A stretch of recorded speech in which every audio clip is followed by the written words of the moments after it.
CNBC आवाज Motilal Oswal studios में आपका स्वागत है। नमस्कार, मैं हूं आपके साथ आशीष चतुर्वेदी और आप देख रहे हैं फ्यूचर्स एक्सप्रेस। मार्केट्स में देखें तो काफी बढ़िया रिकवरी के साथ कारोबार यहां पर नजर आएगा और बहुत सारे ब्रॉडर सेक्टर ऐसे हैं जहां पर आप देख सकते हैं कि तेजी के साथ कारोबार है। चलिए समझते हैं कि कौन से स्टॉक्स हैं जहां पर आपको फोकस रखना चाहिए। लेकिन सबसे पहले निफ्टी के एक्शन को देखिए। 165 अंकों की बढ़त के साथ निफ्टी पर आपको कारोबार नजर आएगा। बैंक निफ्टी भी अपने गेन्स को बरकरार कर रखे हुए है। बहुत सारे बैंकिंग स्टॉक्स है जहां पर स्ट्रेंथ है, लेकिन परसेंटेज के लिहाज से देखें तो ना के बराबर कम हुआ। इतना बड़ा इंडेक्स और सिर्फ 30 अंकों की बढ़त कुछ खास मायने नहीं रखती।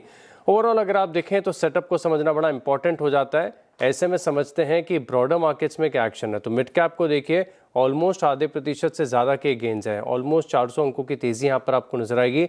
स्मॉल कैप में रेजिलियंस आउट परफॉर्मेंस, मैं इसके लिए कह रहा हूँ क्योंकि अब तकरीबन 1% ऊपर 160 अंकों की बढ़त के साथ यहाँ पर कारोबार हो रही है। पूरे मार्केट की तस्वीर आपकी स्क्रीन पर आ गई, जिसे आप समझिए कि 1763 शेयर ऐसे हैं जहाँ पर खरीदारी है, 1117 शेयर ऐसे हैं जहाँ पर आपको गिरावट नजर आएगी। यानी ज्यादातर शेयर ऐसे हैं मार्केट में जहाँ पर खरीदारी है।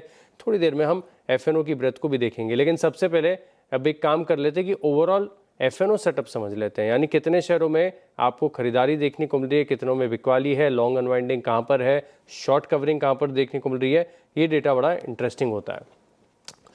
लॉन्ग अनवाइंडिंग है आप देखिए तकरीबन 6 शेयरों में, शॉर्ट नए बन रहे हैं 54 शेयरों में, शॉर्ट कवरिंग है 44 शेयरों में और फ्रेश लॉन्ग पोजीशन ये बड़ा सिग्निफिकेंट है 106 शेयरों में। इसी के चलते आप देखें तो पूरे मार्केट की जो ब्रेथ है वो तेजी की तरफ इशारा कर रही है। टू व्हीलर स्टॉक्स में हीरो मोटोकॉर्प आउट परफॉर्म कर रहा है फ्रेश लॉन्ग बिल्टअप के साथ। बॉश में देखें तो आज 1.5% की तेजी है। वेदांता पूरे मेटल पैक के साथ चल रहा है। नाल्को में 4% का मूव और आईटी स्टॉक्स में रिबाउंड है, तो केपीआईटी टेक पर फोकस रखिएगा। 4% की तेजी यहां पर आपको नजर आ रही है। कहां पर हो रही है शॉर्ट कवरिंग, तो फार्मा स्पेस में से Aurobindo pharma, LIC housing finance ये चल रहा है। बजाज ऑटो इसकी चर्चा हमने की, टीवीएस मोटर ये भी 3-3.5% की तेजी और मेटल में से हिंदुस्तान जिंक यहाँ पर रखिए खास फोकस। कहाँ बन रहे हैं शॉर्ट पोजीशंस, तो प्रीमियर एनर्जीज और वारी एनर्जीज। हालांकि प्रीमियर ऑफलोज हुआ है, वारी भी थोड़ा सा ऑफलोज हुआ है, लेकिन थोड़ी देर में इसकी डिटेल्ड खबर और एनालिसिस को भी समझेंगे। वहीं अगर आप देखें तो ओएफएस के बाद आईआरएफसी इस स्टॉक पर आप नजर रखिएगा, आपको तकरीबन 5% की गिरावट नजर आएगी। एचपीसीएल ये है तकरीबन 3% नीचे और इंडस्टार यहाँ पर देखें तो तकरीबन ऑलमोस्ट 2% की गिरावट है। लॉन्ग अनवाइंडिंग कहाँ पर आ रही है, जिस स्पेस में सबसे ज़्यादा तेजी थी यानी पीएसयू बैंक्स, इंडियन बैंक और स्टेट बैंक ऑफ इंडिया फिसले हैं। हालांकि कोई बड़ी गिरावट नहीं है। एचयूएल एफएमसीजी पैक के साथ कमज़ोर होता हुआ और सिंजन की बात करें और यूनाइटेड स्पिरिट्स तो बिल्कुल फ्लैट है, लेकिन लाल निशान में, इसके लिए हमने एक बार के लिए डिस्कस कर लिया। लेकिन ज़्यादातर शहरों में आप देखें तो क्लियर कट वर्डिक्ट ये है कि ज़्यादातर तेजी की तरफ ही कारोबार यहाँ पर नज़र आ रहा है। ये तो बात रही स्टॉक्स की, लेकिन निफ्टी और बैंक निफ्टी सीरीज के पहले दिन यहाँ पर किस प्रकार के एक्शन बन रहे हैं, जो ऑप्शन चेन है क्या इंडिकेट कर रही है, क्या सपोर्ट और रेजिस्टेंस यहाँ पर निकल कर आ रहे हैं। तो आप इस बात को समझिए कि 25,700 पर मैसिव कॉल राइटिंग यहाँ पर देखने को मिल रही है, जहाँ पर तकरीबन 54 लाख ओपन इंटरेस्ट जो है एडिशन देखने को मिला है। अब 1 करोड़ के आसपास का टोटल ओपन इंटरेस्ट है। वहीं आप बात करें 25,800 और 26,000, तो यहाँ पर भी बिल्टअप कॉल राइटिंग के लिहाज से सिग्निफिकेंट है। सपोर्ट की बात करें तो 25,500 यहाँ पर सबसे ज़्यादा ओपन इंटरेस्ट है 1.11 करोड़ शेयरों का, और 25,600 यहाँ पर भी फोकस रहेंगे। 25,400 थोड़ा सा दूर का हो जाता है, लेकिन बिल्टअप के लिहाज से यहाँ पर भी आप देखें तो पुट राइटिंग आपको इन स्तरों पर देखने को मिल रही है। बैंक निफ्टी का ऑप्शन डेटा आपकी स्क्रीन पर आएगा। समझते हैं कि बैंक निफ्टी में जो ऑप्शन चेन है क्या इंडिकेट कर रही है। तो सबसे ज़्यादा ओपन इंटरेस्ट आपको नज़र आ रहा है 61,500 पर, जहाँ पर 17,90,000 शेयरों का ओपन इंटरेस्ट है। 8,60,000 ये थोड़ा सा आंकड़ा बदलता हुआ नजर आएगा, इसकी हम चर्चा भी विस्तार से करेंगे। लेकिन निफ्टी का सेटअप तो हमने समझ लिया कि कहां पर कॉल राइटिंग है। हालांकि एक बात आपको बता दूं कि डेटा बहुत डायनामिक होता है और आज सीरीज का पहला दिन है। धीरे धीरे यहां पर आप देखें तो ऑप्शन चेन में आपको शिफ्ट भी नजर आएगा, लेकिन ओवरऑल मार्केट की ब्रेथ, सेंटिमेंट और ओवरऑल एनालिसिस आपको यही बता रहा है कि तेजी है। लेकिन पूरे डेटा को कैसे डिकोड करना चाहिए इस स्तर पर, यानी 25,600 के करीब निफ्टी में खरीदारी करनी चाहिए, खरीदारी करें तो कहां करें, ये बताने के लिए हमारे साथ जुड़ रहे हैं एक्सिस सिक्योरिटीज से राजेश पालविया। राजेश जी, शो में स्वागत है आपका, नमस्कार। और बढ़िया तेजी है आज तो, आईटी भी चल रहा है, मेटल स्पेस में भी बढ़िया रौनक है। क्या फोकस है सर मार्केट पर, क्या लेवल्स निकल कर आ रहे हैं? Good afternoon Ashish ji. तो देखिए, सीरीज का पहला दिन है और अगर हम रोल ओवर डेटा भी देखें तो निफ्टी में रोल ओवर इस बार देखने को मिला। लो ओआई बेस पे ये सीरीज की शुरुआत होते हुए दिखी। 68% निफ्टी का रोल ओवर था, जो कि लास्ट सीरीज से और 3 मंथ एवरेज से भी अगर हम देखें तो लोअर साइड पे ही था। ऑलमोस्ट 30 लाख शेयर्स का शेडिंग भी देखने को मिला था ओपन इंटरेस्ट में। तो जनरली इस तरीके के लो बेस पे जब भी सीरीज की शुरुआत होती है तो हम देखते हैं कि मार्केट एक पॉजिटिव डायरेक्शन में या रिवर्स डायरेक्शन में ट्रेड करता है, जो कि ट्रेंड हमने एक्सपायरी के दिन देखा है। तो उसके बेसिस पे अगर हम देखें तो एक पुल बैक जो बना है आज मार्केट में, वो सीरीज एक लो बेस पे मार्केट स्टार्ट हुआ है, तो काफी कुछ पोजीशन अनवाइंड होते हुए दिखी थी एक्सपायरी के चलते। और यहाँ पे एक वापस से आज जिस तरीके से पुल बैक बना है, तो अभी भी हमें लगता है कि जब तक 25,800 का लेवल स्पॉट पे हम बात कर रहे हैं, अगर वो क्रॉस नहीं होता है तो अभी भी थोड़ा कंसोलिडेशन ही देखने को मिलेगा निफ्टी में। डेटा ये इंडिकेट करते हैं कि 25,500 से लेके 25,800 ये एक रेंज रहेगी कुछ समय के लिए। और आइदर साइड ब्रेकआउट या ब्रेकडाउन डिसाइड करेगा मेजर डायरेक्शन मार्च सीरीज के लिए। तो हम अभी 25,800, जो कि आपने डेटा में भी बताया कि मेजर कॉल राइटिंग एक्टिविटी अगर हम देखें तो 25,700 से 25,800 की रेंज में होते हुए दिख रही है, तो ये रेंज तो अभी रेजिस्टेंस जैसा काम करेगी। अब ट्रेड सेटअप के हिसाब से हमें लगता है कि अभी जो ब्रॉडर मार्केट में या रिकवरी बनी है, तो उसके हिसाब से हमें लगता है कि स्टॉक स्पेसिफिक एक्शन रहेगा। बट इंडेक्स में ट्रेड करना है तो 25,550 के आसपास अगर निफ्टी आती स्पॉट पे, तो वो बाय करने के लिए एक अच्छा जोन होगा। On the down side 25,500 stop loss रखेंगे, और हायर साइड पे हमें लगता है 25,700 से लेके 750 ये रेंज में निफ्टी स्पॉट आती है, तो वहां पे प्रॉफिट भी बुक करेंगे। तो ये अभी निफ्टी का ट्रेड सेटअप लगता है। बैंक निफ्टी का ट्रेड सेटअप पॉजिटिव है, क्योंकि यहाँ पे रोल ओवर एक्टिविटी भी पॉजिटिव साइड पे होते हुए देखने को मिली थी। हायर रोल ओवर देखने को मिले थे कंपेयर टू लास्ट सीरीज और लास्ट 3 मंथ एवरेज से। तो हमें लगता है यहाँ पे तो अभी भी इंटेक्ट है, पोजीशन लॉन्ग साइड की लॉन्ग बिल्टअप है। तो यहाँ पे छोटी मोटी डिप में ऐड ही करना है जब तक हम 60,800 के ऊपर ट्रेड कर रहे हैं बैंक निफ्टी स्पॉट पे। तो यहाँ पे लॉन्ग साइड का ट्रेड ओपन रखेंगे, और हमें लगता है कि यहाँ पे जैसे ही 61,400 के लेवल क्रॉस होंगे तो यहाँ पे एक शॉर्ट कवरिंग भी बनेगी, एंड देन बैंक निफ्टी में बड़े टारगेट अनफोल्ड होंगे। तो बट अभी यहाँ पे बाय करेंगे, करंट लेवल पे भी बाय कर सकते हैं 60,900 के स्टॉप लॉस से। ऑन द हायर साइड 61,500 61,600 के टारगेट के लिए। ऑल राइट, 61,500 तक के टारगेट्स यहाँ पर आपको देखने को मिल सकते हैं। बैंक निफ्टी का सेटअप काफ़ी बढ़िया, लेकिन एक की लेवल जो आपके साथ शेयर किया, जो आपको भी नोट करके चलना चाहिए सभी दर्शकों को, 61,400 का है। इसके ऊपर निकलते ही यहाँ पर आपको बढ़िया शॉर्ट कवरिंग देखने को मिलेगी। वहीं बात करें निफ्टी की, तो बहुत ही क्लैरिटी से आपको समझा दिया कि क्या करना है, पूरी रणनीति आपके साथ शेयर कर दी है। 25,500 ये आपके पास एक बहुत ही लॉजिकल सपोर्ट का जोन है, तो यहाँ पर आप फोकस करेंगे स्टॉप लॉस के तौर पर। बाय ऑन डिप्स करिए, यानी 25,550 के आसपास आ जाए तो बड़ा कंफर्ट सा होगा खरीदारी करने के लिए। 25,500 फिर आपका स्टॉप लॉस हो जाएगा। और एक बार ऐसे में अगर आपने खरीदारी सही समय पर कर ली तो 25,700 750 इस रेंज पर आप प्रॉफिट बुकिंग करिए, क्योंकि 25,800 के बाद हम देख रहे हैं कि अग्रेसिव कॉल राइटिंग है, तो एक रेजिस्टेंस जोन बना हुआ है। तो निफ्टी और बैंक निफ्टी पूरा आपके सामने सेटअप यहाँ पर रख दिया गया। एक बार बैंक निफ्टी के ऑप्शन चेन हम दिखा रहे थे आपको, तो दोबारा आपकी स्क्रीन पर लेकर आता हूँ। यहाँ पर कैसे बिल्टअप देखने को मिल रहे हैं, इससे थोड़ा सा अंदाज़ा लगता है कि दरअसल जो अग्रेसिव राइटर्स हैं वो क्या कर रहे हैं। तो आप देखिए, सबसे ज़्यादा ओपन इंटरेस्ट के लिहाज से बिल्कुल राजेश जी ने समझा ही दिया कि 61,500 ये जोन ऐसा है जहां पर आप देखें कि हाईएस्ट ओपन इंटरेस्ट है। 61,400 के पार निकलते ही आपको यहां पर शॉर्ट कवरिंग की रैली देखने को मिलेगी। वहीं बात करें अगर आप सपोर्ट के जोन की, तो आपको 61,000 पर 15,65,000 शेयरों का एक ओपन इंटरेस्ट ज़्यादा तौर पर नज़र आ रहा है, और फिर 60,900 यहाँ पर भी 68,000 शेयरों का ओपन इंटरेस्ट है। तो सपोर्ट और रेजिस्टेंस तो आपके बिल्कुल ऑप्शन चेन को देखकर बिल्कुल क्लियर हो गए। लेवल्स भी आपके साथ शेयर कर दिए। सर, इंडेक्स की रणनीति तो बखूबी हमने समझ ली है, लेकिन स्टॉक्स पर कैसे फोकस करें। आईटी में रिबाउंड है, मेटल्स में काफ़ी बढ़िया बढ़त है, हालांकि बैंक्स आज नहीं चल रहे हैं। टू व्हीलर और खासतौर पर ऑटो, इसमें भी रफ्तार बहुत बढ़िया है। ट्रेड के लिहाज से कौन से स्टॉक्स हैं आज?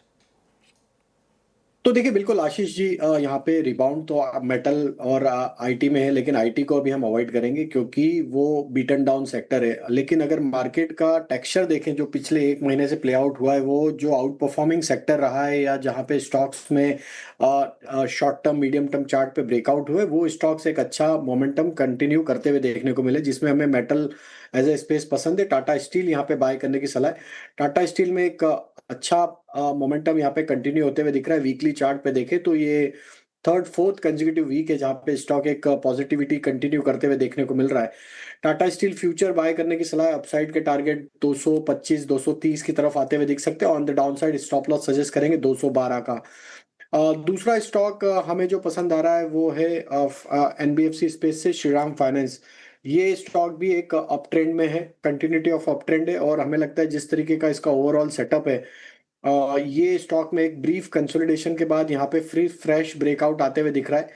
अपसाइड का टारगेट फ्यूचर्स में एक्सपेक्ट कर रहे हैं इसमें करीब 1140 1150 की तरफ। On the down side stop loss follow करना होगा करीब 1065 के आसपास। और तीसरा स्टॉक जो हमें पसंद आ रहा है वो है ऑटोमोबाइल स्पेस से। हमें लगता है ऑटोमोबाइल स्पेस भी यहाँ पे एक अच्छा मोमेंटम कैरी फॉरवर्ड करेगा, क्योंकि सारे स्टॉक्स देखें एक अच्छे मोमेंटम में बने हुए हैं। तो यहाँ पे हमें लगता है कि बजाज ऑटो को फोकस में रखा जा सकता है। बजाज ऑटो में एक अच्छा अप ट्रेंड कंटिन्यू होते हुए दिख रहा है। बजाज ऑटो में हम टारगेट एक्सपेक्ट कर रहे हैं, हालांकि स्टॉक 3% बढ़ा हुआ है आज, लेकिन अब ये 5 डिजिट का स्टॉक हो चला है। और हमें लगता है कि ये स्टॉक में पोजिशनली तो हम यहाँ पे काफी बुलिश है। 1150 और 1200 तक के, 12,000 तक के भी टारगेट हम 11,500 12,000 तक के टारगेट एक्सपेक्ट कर रहे हैं। लेकिन अभी ट्रेडिंग पॉइंट ऑफ व्यू से हमें लगता है यहाँ पे 1,400 के टारगेट के लिए 10,400 के टारगेट के लिए बाय करना होगा। On the down side stop loss रखेंगे करीब 9,950 के आसपास। बिल्कुल ठीक बात है। एक बार तीनों स्टॉक्स का रिकैप आपको दिखा देता हूँ। बहुत बढ़िया स्टॉक पिकिंग यहाँ पर देखने को मिली। एक तो मेटल स्पेस में बहुत बढ़िया चमक है, तो चुना है टाटा स्टील को। यहाँ पर आप करिए खरीदारी, आपको तकरीबन 225 रुपए तक के टारगेट्स देखने को मिल सकते हैं, और ये पूरा सेक्टर एक साथ में चल रहा है। 212 रुपए का आप लगाएंगे स्टॉप लॉस। दूसरा आइडिया है श्रीराम फाइनेंस का। क्या गजब के मूव इस स्टॉक में देखने को मिले, बहुत ही आउट परफॉर्मिंग स्टॉक साबित रहा है।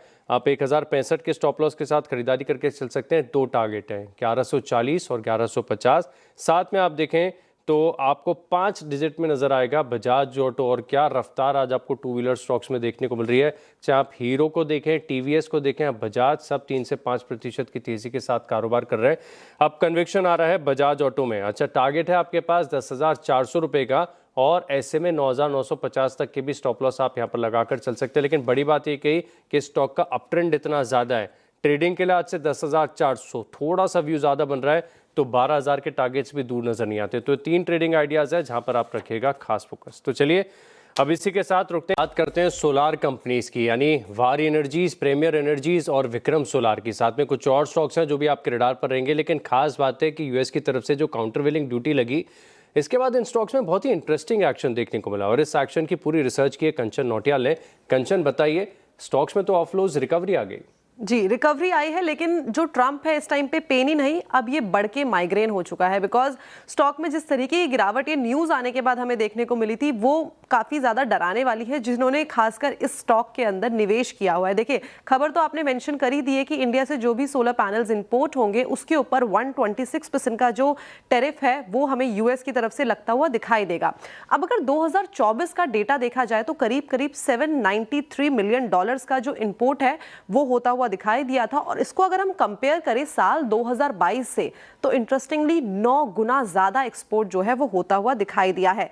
देखिए, उनका कहना है इस टाइम पे यूएस का कि जो इंडियन सोलर कंपनीज है उनको सब्सिडी मिलती है, और सब्सिडी की वजह से यूएस में जो प्रोडक्ट है कंपनी सस्ता बेचती है। लेकिन ज्यादा टैरिफ लगने से यूएस मार्केट के जो प्रोडक्ट है, उस यूएस मार्केट में जो प्रोडक्ट है उनको बेचना काफी ज्यादा महंगा हो जाएगा। अब अगर फिस्कल ईयर 25 के फर्स्ट हाफ की बात करी जाए तो 57% सोलर मॉड्यूल जो है यूएस में इंपोर्ट हुए थे केवल 3 जगहों से। उन जगह का नाम है भारत, इंडोनेशिया और लोए।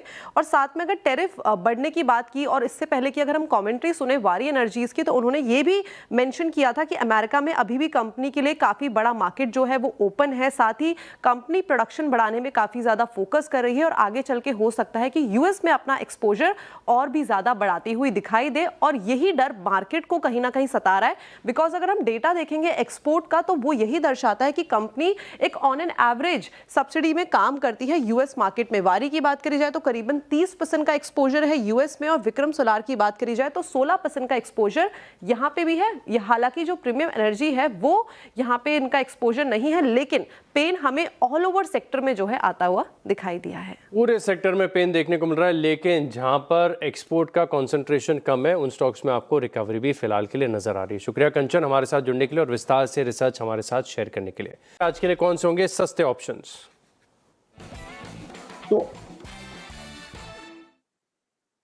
तो आशीष जी, जैसा जिक्र किया था कि हमें लगता है कि बैंकिंग सेक्टर यहाँ से कंटिन्यूटी रखेगा ट्रेड की, तो जो ऑप्शन है वो बैंकिंग स्पेस से ही हमें पसंद किया है और उसमें हमें आरबीएल बैंक यहाँ पे पसंद आ रहा है। अगर इसका ओवरऑल सेटअप देखें तो स्टॉक अपने एक मल्टीपल सप्लाई जोन को निगोशिएट करते हुए देखने को मिल रहा है वीकली चार्ट पे।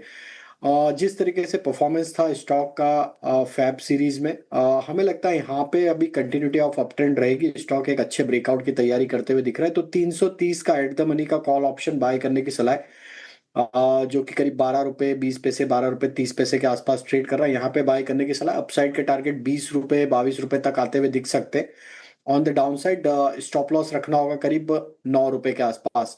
तो यहाँ पे आरबीएल बैंक हमें पसंद आ रहा है। रोल ओवर डेटा भी यहाँ पे इंडिकेट करता है कि ये डेटा पॉजिटिविटी की तरफ इंडिकेट करता है और हमें लगता है कि ये सीरीज में परफॉर्मेंस यहाँ पे हायर साइड पे बनते हुए दिखेगा।